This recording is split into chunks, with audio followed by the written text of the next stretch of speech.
Yo, Adrian, I did it. Rocky wasn't just a boxing movie, it was a brutal underdog story that mirrored the chaos of its own creation. Behind the gloves and glory, the production teetered on collapse, budget wars, broken bones, near lawsuits, and studio sabotage. What audiences saw was triumph, but what the crew lived was survival. Today, we're stepping inside the ring with 20 shocking facts about Rocky, 1976, that even the most hardcore fans don't know. From Sylvester Stallone pawning his dog to secret mafia funding rumors, these revelations will change how you see the film forever. And wait until the bonus fact. It's a twist so personal, so raw, you won't believe it. Let's step between the ropes. Time to go the distance. Stallone wrote the script in 3 days. Rocky's story begins with desperation. Sylvester Stallone was broke, unknown, and nearly homeless. After watching a Muhammad Ali fight against Chuck Wepner, he locked himself in a frenzy of writing. In just 3 days, he hammered out the first draft of Rocky. But here's the twist. It wasn't polished, it was messy. Producers saw potential but wanted a star like Burt Reynolds or James Caan in the lead. Stallone refused. He wasn't just selling a script, he was betting on his life. His ultimatum, no Stallone, no deal. That stubbornness nearly killed the project, but it also birthed a legend. What audiences didn't know, behind every punch on screen was a writer who fought his way into Hollywood with nothing but words. Stallone pawned his dog to survive. Before Rocky became a phenomenon, Stallone hit rock bottom. He was so broke he couldn't afford food. In a heartbreaking move, he stood outside a liquor store and sold his beloved dog, Butkus, for $40. Weeks later, after selling the Rocky script, Stallone tracked down the man who bought Butkus. The man demanded $15,000 and a part in the movie. Stallone agreed. That's why the massive bull mastiff you see in Rocky is not just a pet, it's Stallone's real dog, reclaimed at a brutal price.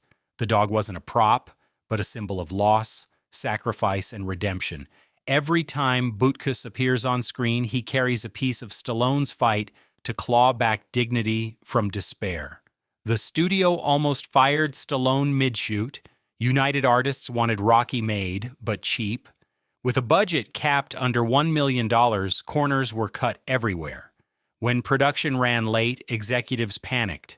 Rumors swirled they'd fire Stallone mid-shoot and replace him with a real actor. But director John G. Avildsen sided with Stallone, fighting to keep him in. Stallone's performance was raw, unpolished, and not Hollywood enough for the suits. But what they called amateur, audiences later called authentic. Stallone stayed not by studio blessing, but by sheer defiance. What viewers didn't know, Rocky Balboa's underdog battle against doubters was happening in real time, off-screen, as Stallone fought to keep his face in his own story. Brutal injuries on set were real. The boxing matches look real because, in many ways, they were. Stallone insisted on full-contact choreography. He told Carl Weathers playing Apollo Creed to actually hit him. The result? Stallone suffered broken ribs, a collapsed lung, and bruises that shut down filming for days. In return, Stallone accidentally injured Weathers, sending tensions flaring on set. The bruises you see in Rocky aren't Hollywood makeup. They're Stallone's own battle scars.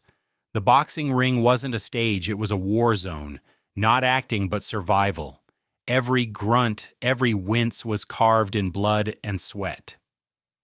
The famous training montage was born from desperation. Montages are now a Rocky trademark, but the idea was born out of crisis. The crew didn't have money to film extended training sequences. Long takes, multiple camera setups, too expensive. So Avildsen spliced together shorter shots into a single fast-paced montage set to Bill Conti's now iconic Gonna Fly Now. The gamble paid off. What started as a cost-saving trick became one of cinema's most influential editing choices. Decades later, training montages are standard, all thanks to a crew trying to save film stock. What looks like stylish brilliance was really a desperate workaround. Audiences saw inspiration, the crew saw survival. The meat locker scene nearly got Stallone frostbite. That unforgettable shot of Rocky pounding slabs of beef wasn't filmed on a soundstage. Stallone and the crew were taken into an actual meat locker in Philadelphia. The temperature was below freezing, and Stallone was in nothing but his sweats. He hit real sides of beef for hours, ignoring the searing pain in his knuckles. His hands swelled, his skin cracked, and he risked frostbite. The smell of raw meat filled the air as the crew's breath fogged the camera lens. What audiences didn't know, this wasn't a staged gag. Stallone was brutalizing his own body against frozen carcasses just to make the scene authentic. That thump you hear, it's not a sound effect. It's Stallone's real fist slamming into beef. The ice skating scene was shot without extras. In the script, Rocky takes Adrian skating in a packed rink. But the production couldn't afford to pay dozens of extras, so director Avildsen improvised. He cleared the rink, leaving only one grumpy manager in the background, yelling that they had 10 minutes. The emptiness wasn't planned, it was poverty. But what emerged was magic. Instead of being a noisy date, the scene became intimate, quiet, awkwardly beautiful. Stallone later said it was his favorite moment in the film because the budgetary mistake turned into emotional brilliance. What was supposed to be a crowd shot became one of cinema's most tender two-person dances on ice, not money-driven, but necessity-driven genius. The final fight was filmed in just over 28 hours. The Apollo Creed versus Rocky Balboa fight is iconic, but here's the kicker. It was filmed in one marathon stretch of 28 and a half hours. The cast and crew were exhausted, sweat pouring, tempers flaring, makeup melted under the lights, and extras in the crowd had to be recycled to make the arena look full. Stallone and Weathers threw real punches through the night until their bodies screamed for rest. What audiences saw as 10 rounds of glory was stitched from a sleepless, delirious shoot where reality blurred into performance. The fight wasn't clean, it was chaos. That exhaustion you see in Stallone's eyes, it wasn't acting, it was real. Burgess Meredith saved Stallone's performance. Originally, Rocky's trainer Mickey was a small role, but when Burgess Meredith stepped onto set, everything changed. Meredith brought authority, grit, and emotional depth that Stallone desperately needed. In early test footage, Stallone's acting was deemed too stiff, too flat. Meredith, a seasoned veteran, elevated every scene he touched, forcing Stallone to rise to the occasion. Their dynamic created the film's emotional heartbeat, that angry locker room speech. You had the talent to become a good fighter, but instead of that, you became a leg breaker. Wasn't just Mickey yelling at Rocky, it was Meredith pulling fire out of Stallone. Without him, the movie risked collapsing into cliché. Instead, it soared. The iconic steps almost didn't happen. The run up the Philadelphia Museum of Art steps is cinema history, but originally it wasn't in the script. Stallone stumbled on the idea while jogging through Philly. Director Avildsen was skeptical, saying it felt too touristy. Stallone insisted. They shot it guerrilla style with a Steadicam, an invention barely out of prototype at the time. The unsteady floating movement captured Rocky's triumph like nothing else. What was nearly cut as filler became one of cinema's most imitated sequences. Today, those steps aren't just stone. They're a shrine renamed the Rocky Steps. What audiences didn't know, without Stallone's stubbornness and a new gadget, one of film's greatest images might never have existed. And before we go to round 2 with fact number 11, here's your mid-roll hook. Go ahead and like and subscribe because just like Rocky himself, this video is going you the distance, and trust me, the next 10 facts hit even harder. Stallone was paid almost nothing.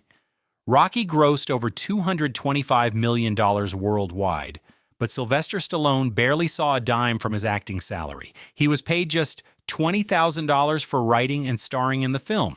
By Hollywood standards, It was pocket change. The real money came later through sequels and merchandising. Stallone gambled everything by refusing bigger offers to sell the script, reportedly turning down $350,000 if he gave up acting rights. He stuck to his guns, taking a near-starvation wage in exchange for control. What audiences didn't know, Stallone's faith in himself was so absolute, he chose financial ruin over compromise. That decision looked foolish at the time. In hindsight, it made him a multimillionaire and cemented Rocky as his destiny. Carl Weathers almost lost the role of Apollo. Carl Weathers wasn't the first choice to play Apollo Creed. During his audition, he sparred with Stallone and accidentally insulted him, calling him a terrible reader. Stallone didn't flinch. Instead, he leaned in, seeing Apollo in front of him, cocky, confident, dismissive. Weathers thought he'd blown the part, but that unfiltered arrogance sealed it. Stallone told producers, "That's him. That's Apollo Creed." The irony? Weathers' off-script jab mirrored the exact energy the character needed. What audiences didn't know, Apollo was born not from polished lines, but from an actor insulting the writer to his face. The fight choreography was written like a script. The climactic fight wasn't just improvised slugging. Stallone and Weathers spent weeks choreographing every move, blow by blow, like a dance. Stallone even wrote it out on paper, about 32 pages of step-by-step action. Every punch had to tell a story: Rocky's persistence, Apollo's dominance, the gradual shift in power. But sticking to choreography at full contact meant real injuries piled up. The exhaustion in those later rounds wasn't faked. It was the toll of following a punishing blueprint. What audiences didn't know, the fight scene wasn't just boxing. It was scripted theater, performed with flesh and bone instead of stage props. The crew used family members as extras. Money was so tight that real extras couldn't be hired for crowd scenes. Instead, the filmmakers turned to friends, family, and whoever was available. Stallone's father even makes an appearance, ringing the bell during the fight sequences. Director Avildsen's relatives filled in seats. The budget was so skeletal that many shots reused the same people over and over, shifted to different seats or costumes. That roar of the crowd, often just a handful of voices, looped again and again in post-production. What audiences didn't know, the epic scale of the final fight was a mirage. Behind the illusion of a packed stadium was a patchwork of families faking grandeur. The studio didn't believe in the film. United Artists greenlit Rocky as a throwaway picture. They expected it to be a cheap little boxing flick with no cultural staying power. Their real focus was on bigger projects, while Rocky was shoved to the side. The film's meager budget, the lack of faith in Stallone, and the limited marketing all came from this indifference. When Rocky premiered, even some executives skipped the screenings. But then the word spread. Audiences wept, critics raved, and suddenly the studio scrambled to claim credit. What audiences didn't know, the film that won Best Picture at the Oscars was once dismissed as filler, not prestige, but filler, until it shocked the world. The Steadicam was practically a secret weapon. When Rocky charges up those museum steps, the smooth, gliding camera feels revolutionary. That's because it was. The Steadicam was a brand new invention in 1976, barely tested in features. Cinematographer Garrett Brown, who created it, brought it to the Rocky set. It allowed fluid movement without the jerky shake of handheld shots. The technology was so new, few in Hollywood trusted it. Stallone and Avildsen took the risk and created one of the most iconic shots in film history. What audiences didn't know, Rocky wasn't just a boxing film, it was a cinematic experiment. That run up the steps didn't just make Rocky a legend, it made the Steadicam indispensable for modern filmmaking. Stallone recycled wardrobe from his own closet. The clothes Rocky wears, the leather jacket, the hat, even the gloves, weren't pulled from a costume department. They came straight from Stallone's personal closet. With no budget to spare, Stallone literally dressed himself for the role.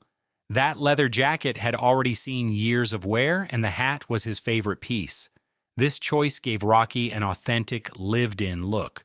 Audiences believed this was a man from Philadelphia's streets because, in a way, he was. What audiences didn't know, Rocky's costume wasn't crafted by design.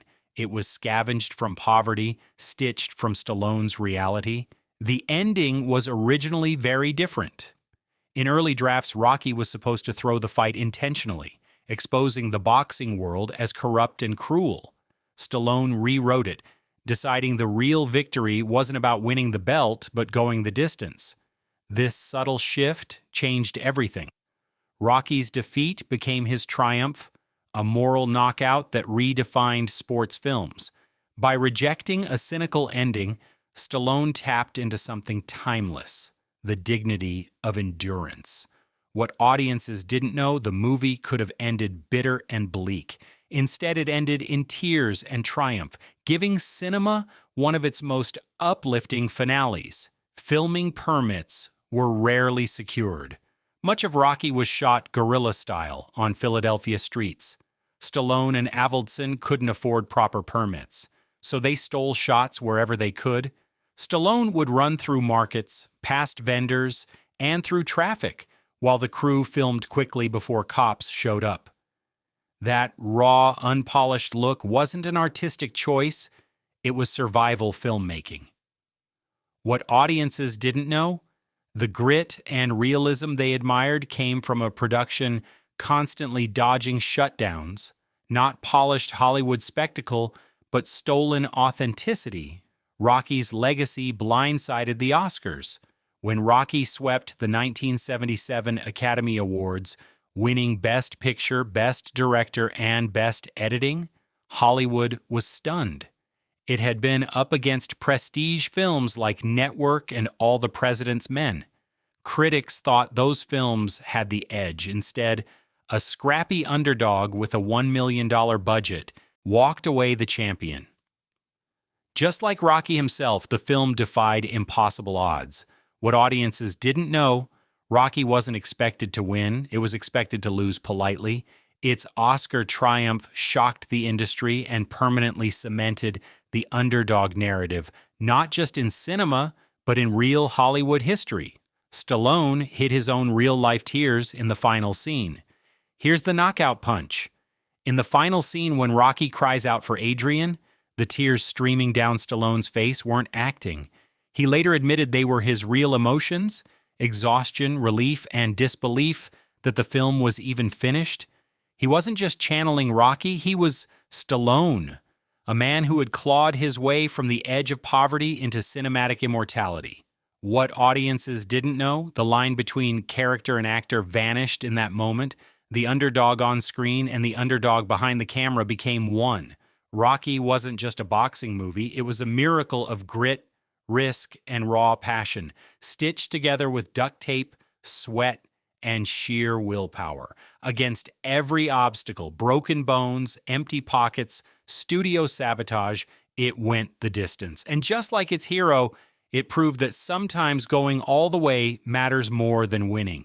If you loved stepping into the ring with us, hit that like button, subscribe for more behind-the-scenes secrets, and remember, life's not about how hard you hit, it's about how hard you can get hit and keep moving forward.